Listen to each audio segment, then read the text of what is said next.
Hi friends, வணக்கம். Welcome to Shanu சமையல். இந்த வீடியோவில் உருளைக்கிழங்கு வச்சு ரொம்ப டேஸ்டியான ஒரு ஸ்நாக். இது ஸ்நாக்காகவும் சாப்பிடலாம், இல்லை சைட் டிஷ்ஷாகவும் வச்சுக்கிறதுக்கும் ரொம்ப நல்லாயிருக்கும். எப்படி பண்ணுறதுன்னு பார்க்கலாம். ஒரு பவுலில் ஒரு 1/4 கப் அளவுக்கு கடலை மாவு, 2 டேபிள் ஸ்பூன் அரிசி மாவு,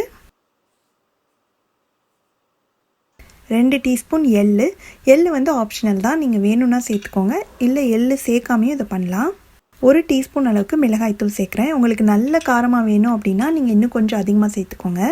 ஒரு 1/4 டீஸ்பூன் மஞ்சள் தூள், 1/4 டீஸ்பூன் பெருங்காயத்தூள். நல்லா அதை கலந்துக்கலாம். அடுத்து இது பண்ணுறதுக்கு நான் 2 மீடியம் சைஸ் உருளைக்கிழங்கு எடுத்திருக்கேன். இதில் வெளியில் உள்ள தோலெல்லாம் சீவி எடுத்துட்டு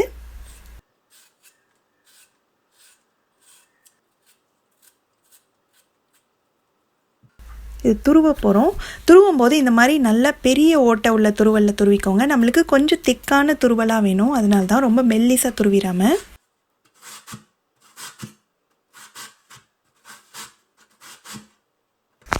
இந்த பார்த்திங்களா, இந்த மாதிரி பெரிய துருவலாக நம்மளுக்கு வேணும். இதே மாதிரி நம்ம வந்து ஃபுல்லாத்தையும் துருவிட்டு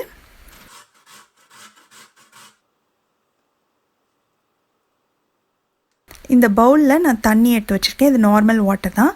இதில் வந்து நம்ம துருவினதை போட்டுடணும், அப்போ தான் இதோட கலர் மாறாமல் இருக்கும். இதே மாதிரி இன்னொரு உருளைக்கிழங்கையும் நம்ம துருவி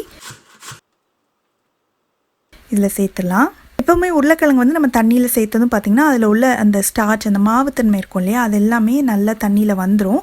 இது நல்லா ஒரு 2-3 தடவை கழுவிட்டு எடுத்துகிட்டு வந்துடலாம். இப்போ பார்த்திங்கன்னா தண்ணி நல்லா தெளிவாக இருக்குது. இந்த மாதிரி கழுவி எடுத்துக்கணும் ஒரு 2-3 தடவை. இப்போ இந்த உருளைக்கிழங்கு துருவலை நல்லா 2 கையிலையும் வச்சு அழுத்தி அந்த தண்ணியை முடிஞ்ச வரைக்கும் பிழிஞ்சு எடுத்துடணும். இந்த மாதிரி எடுத்துகிட்டு நம்ம ரெடி பண்ணி வச்சுருக்கோம் இல்லையா, அதில் சேர்த்துடலாம். அந்த மிக்ஸ் வச்சுருக்கோம் இல்லையா, அதில் போட்டுடலாம். இதே மாதிரி எல்லா துருவலையும் நல்லா தண்ணியை பிழிஞ்சிட்டு அதில் சேர்த்துக்கணும். முடிஞ்ச வரைக்கும் தண்ணியை வந்து கம்ப்ளீட்டாக எடுத்துருங்க, இல்லாட்டி ரொம்ப வந்து நம்மளுக்கு நொசுன்னு போயிடும். நம்மளுக்கு அந்த மிக்சர் வந்து கரெக்டாக உதியாக கிடைக்காது. இப்போது இதுக்கு தேவையான அளவு உப்பு சேர்த்துட்டு இது நல்லா கலந்துக்கணும். தண்ணி எதுவுமே சேர்க்க தேவையில்லை, தண்ணியை முடிஞ்ச வரைக்கும் பிழிஞ்சிட்டு சேர்க்கணும். அதுதான் ரொம்ப முக்கியமான டிப்ஸு. அந்த மாவோட இந்த உருளைக்கிழங்கு எல்லாம் கோட் ஆகணும், அந்த அளவுக்கு நம்ம மிக்ஸ் பண்ணிக்கணும்.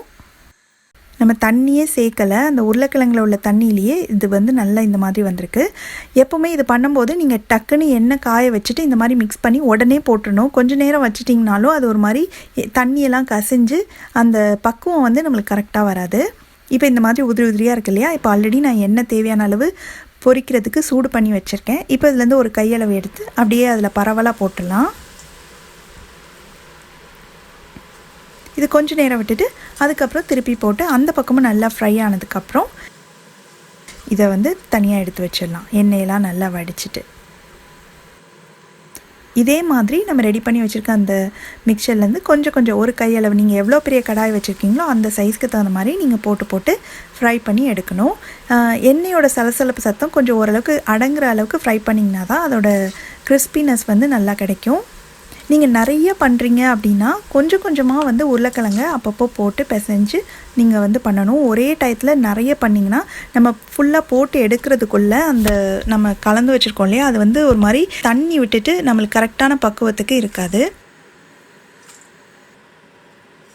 இப்போ எல்லாத்தையுமே போட்டு எடுத்தாச்சு, செம்ம கிறிஸ்பியாக வந்திருக்கு.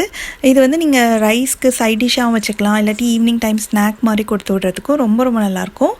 அவ்வளோதான், ரொம்ப ஈஸியான டேஸ்டியான பொட்டேட்டோ மசாலா சிப்ஸ் ரெடி ஆயிடுச்சு.